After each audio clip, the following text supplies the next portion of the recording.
El Barça protagoniza una remontada épica en los últimos minutos del partido para sacar adelante un encuentro en el que no se encontró nada bien con el buen planteamiento de Rafa Benítez. En el análisis táctico de hoy hablaremos de lo que hizo mal el equipo, los cambios difíciles de entender de Xavi en el descanso y veremos también cómo el Celta consiguió hacerle mucho daño al Barça a base de transiciones vertiginosas.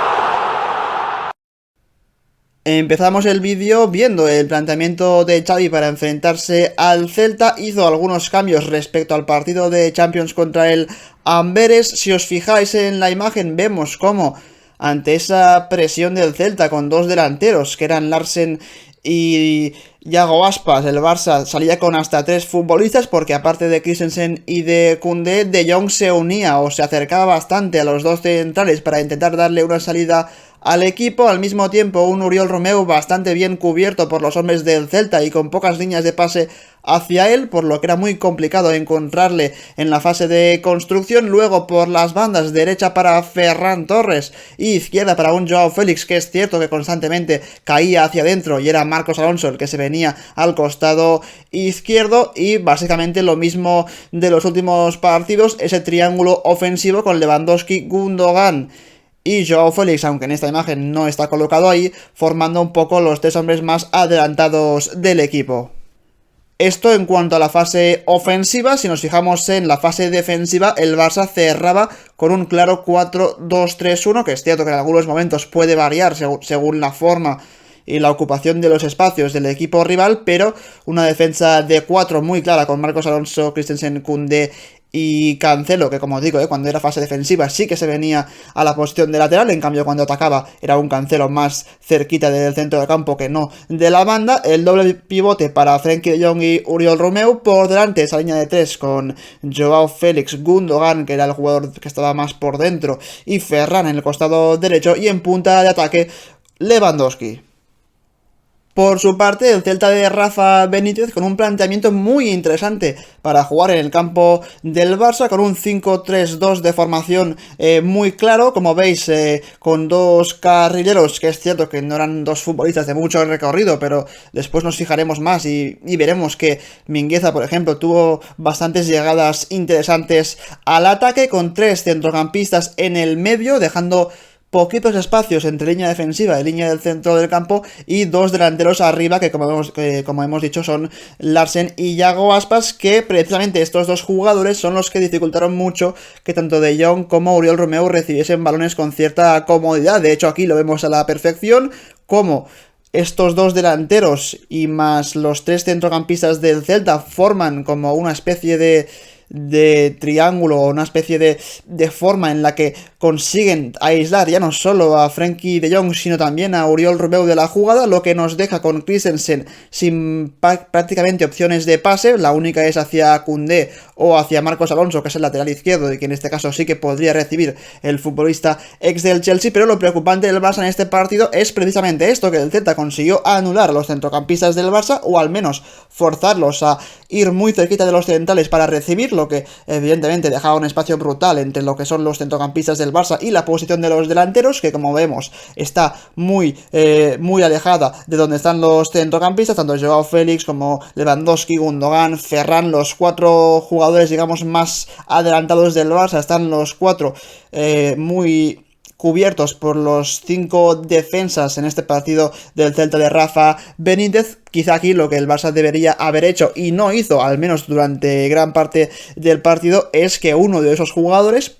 posiblemente Gundogan, que es el que mejor toque tiene para salir, descendiera un poco su posición, ayudara a De Jong y a Oriol Romeu, que fueran, en lugar de 2 jugadores aislados, meter a un tercero o incluso a Cancelo como un cuarto, para que así se igualaran las fuerzas en salida de balón y quizá de esta manera el Barça pudiera haber progresado de una forma más óptima hacia campo rival.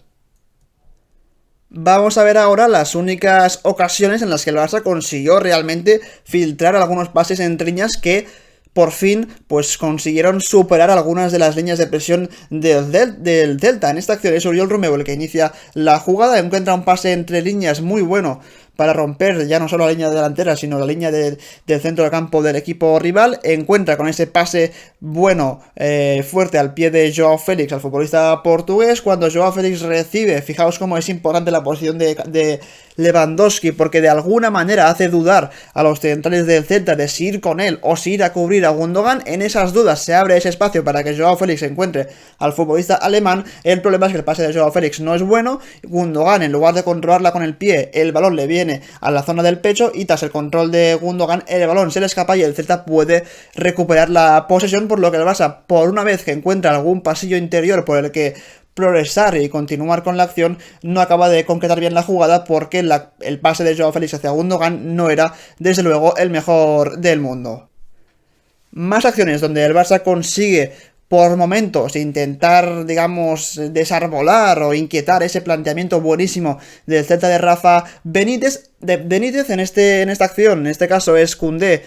el que inicia la jugada con un pase bueno entre líneas para encontrar esa posición intermedia entre dos jugadores del Celta de Gundogan. Cuando recibe el alemán de espaldas a portería, se inventa un pase con el exterior del pie que es bueno, que es interesante para Cancelo, que está jugando en esa posición más centrada, abandonando la banda. El problema es que Cancelo quizá espera ese pase al espacio, Gundogan se la da un poco a contrapié y cuando Cancelo quiere controlar ese balón con el pie, evidentemente el balón le queda bastante atrás, además que venía alto, por lo que el Barça vuelve a perder la posesión. Si hacemos memoria durante la primera parte, la verdad es que la única acción en la que el Barça consigue hacer este tipo de jugadas y acabarla realmente con un disparo es esta, una acción donde De Jong tiene el balón controlado. Fijaos cómo tiene hasta 3 jugadores encima de él, aún así es capaz de meter un pase entre líneas muy bueno hacia Gundogan, rompiendo 2 líneas de presión del Z. Cuando Gundogan vuelve a recibir en una zona de muchísimo peligro, tiene o bien la opción en derecha de, creo que es Cancelo, que se incorpora por ese costado, o bien la de Joao Félix, que también ataca la espalda de la defensa del Celta. Finalmente Gundogan se decide por la opción de Joao Félix, que controla con la derecha, se la acomoda a la izquierda muy cerca de la portería de Iván Villar, pero el disparo se va alto. Pero en todo caso era la única o una de las pocas acciones donde el Barça había combinado bien, había conseguido, digamos, desajustar ese planteamiento del Celta y finalizar la acción. El Celta en el partido de ayer, más allá de un muy buen planteamiento defensivo, también tuvo a un jugador, a un nombre propio, que fue el claro artífice de un juego ofensivo, la verdad, brillante por momentos y muy vertical y también directo. Y es ni más ni menos que Larsen, un futbolista que en esta acción vemos cómo está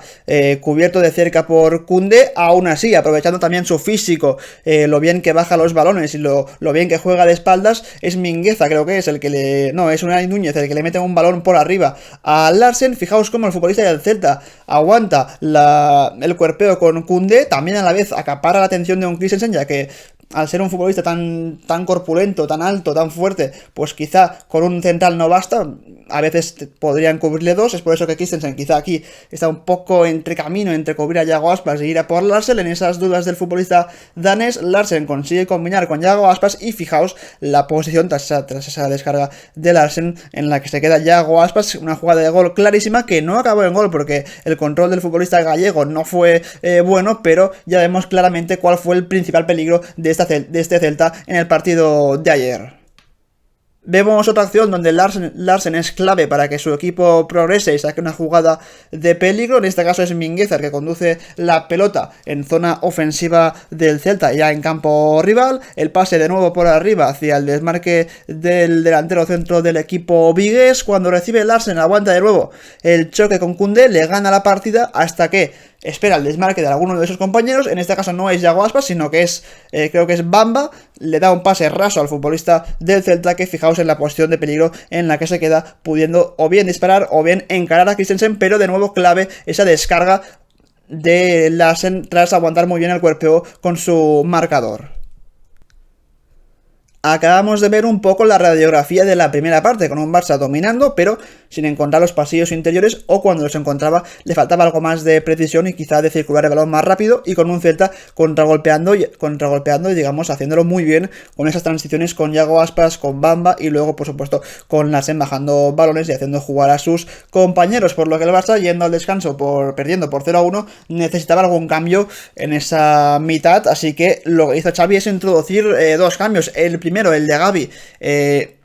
era obvio, porque ya se hizo por esa lesión de Frenkie de Jong. Entró también Lamine Yamal en el descanso, al igual que Araujo, y el Barça en la segunda parte forma un poco de una forma extraña, porque al final cierra con Araujo, Christensen y Koundé. Entiendo que la entrada de Araujo era para controlar precisamente esas contras tan peligrosas que estaba haciendo el Celta en la primera parte, pero claro, no solo no juega Frenkie de Jong por esa lesión, sino que Xavi en el descanso sacrifica a un futbolista clave como es Oriol Romeu, que al final no deja de ser el futbolista que de alguna manera es el que sostiene el equipo cuando el rival puede contragolpear, porque recupera muchos balones, porque hace un muy buen balance defensivo, pero Xavi decide quitar a Oriol Romeu en un cambio drástico,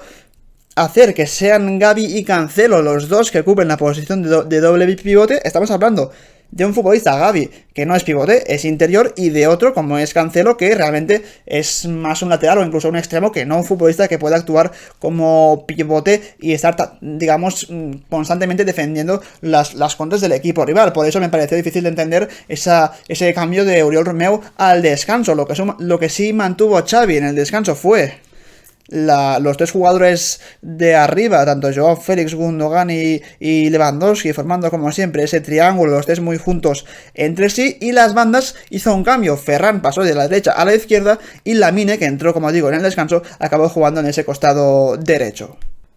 Para que lo veáis algo mejor, algo más esquemático, el Barça básicamente jugaba así, como hemos dicho, con los tres centrales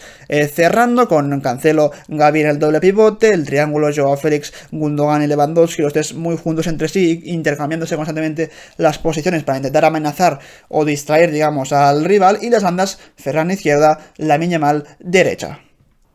Está claro que los cambios de Xavi no funcionaron, y lejos de que el Barça empezase a quizá ser algo más creativo y generar ocasiones de gol, lo que hizo es que el partido se rompiera bastante, y en ese contexto el Celta es el que contragolpeó y estuvo a punto de hacer el segundo en varias ocasiones. La primera acción donde vemos que los cambios de Xavi no funcionan es esta, una conducción de Yago Aspas que entrega el balón hacia su derecha, hacia Sol Bamba. Una vez recibe el futbolista del Celta, fijaos cómo se nota mucho que Gavi no es ni Frenkie de Jong ni Oriol Romeu, no es un futbolista que está acostumbrado a ese tipo de acciones, no sigue la marca de Yago Aspas, que se desmarca el espacio, le encuentran, y fijaos la posición en la que se queda el futbolista del Celta de Vigo, que en esta acción tampoco consigue finalizar la jugada con éxito, pero es un primer aviso del Celta que claramente veía que podía ya no solo mantener el 0-1, sino quizá, ¿por qué no?, ampliar esa ventaja a un posible 0-2 a base de contragolpes. Y evidentemente no es ni la primera ni la única acción en la que el Celta durante la segunda parte consigue hacerle mucho daño al Barça en transición. En esta jugada vemos de nuevo como Gavi está un poco en zona de nadie, bastante despistado con la posición de uno de los atacantes del Celta. Es Larsen el que envía un pase para Bamba, que está solo en el centro de campo porque Cancelo está volviendo de una zona ofensiva y no le llega a tiempo, y no le da tiempo, digamos, a ir a por el jugador del Celta. Cuando recibe Bamba, fijaos cómo es Koundé el que, viendo que no va nadie por él, pues sale a por el futbolista del equipo rival. Al salir de zona, Bamba lo que hace es enviar un balón hacia atrás para Yago Aspas, y claro, como Koundé habíamos dicho que ha salido de zona y digamos que ha dejado mucho espacio entre él y el jugador de banda del Barça, es Yago Aspas el que ve, levantando la cabeza, el desmarque de Mínguez al espacio, le envía un pase buenísimo hacia 3/4 de campo, y fijaos la posición en la que recibe el futbolista del Barça, Mingueza, que tampoco acaba marcando gol, curiosamente, pero de nuevo otra jugada donde se nota muchísimo que no está Oriol Romeu sobre el terreno de juego.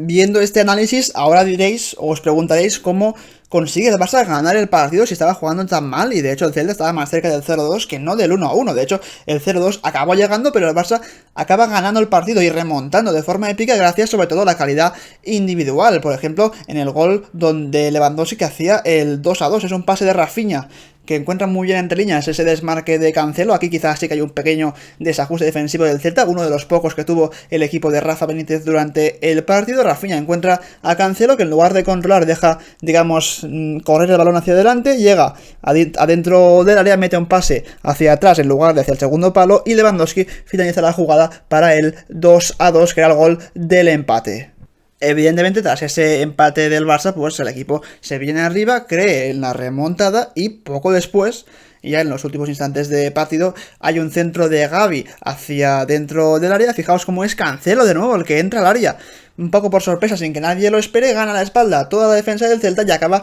como veis, rematando, finalizando la jugada y marcando el gol de la victoria para el Barça. Un jugador, Cancelo, que hay que decir que hizo un partido, yo creo que desastroso, fue de los peores, si no el peor del Barça, constantemente fallando pases sencillos, defensivamente prácticamente nunca apareció para ayudar a sus compañeros, digamos que no fue el mejor día de Cancelo, pero incluso en un mal día es capaz de dar una asistencia y de marcar el gol de la victoria, y esto es muy importante para el Barça porque no solo Cancelo, sino que la mayoría de jugadores son capaces de, en un mal día en el que todos o casi todos están muy mal, consiguen sacar adelante un partido que parecía perdido, y eso quizá en otras temporadas el Barça no lo tenía, un equipo que a base de calidad individual, incluso en partidos donde sabes que no vas a ganar, acabas remontando y son 3 puntos vitales para seguir ahí arriba presionando al Real Madrid, que va a jugar este domingo contra el Atlético de Madrid en un derbi apasionante.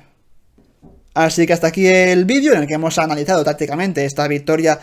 del Barça con remontada incluida ante el Celta. Repito, un partido gris del equipo de Xavi, desde luego un contraste muy grande con lo que vimos contra el Amberes en Champions, pero en todo caso el Barça saca el partido adelante, remonta y consigue seguir muy cerquita del primer clasificado de la Liga, que es el Real Madrid, si gana evidentemente contra el Atlético de Madrid. Así que eso es todo, un saludo y como siempre nos vemos en un próximo vídeo. Adiós.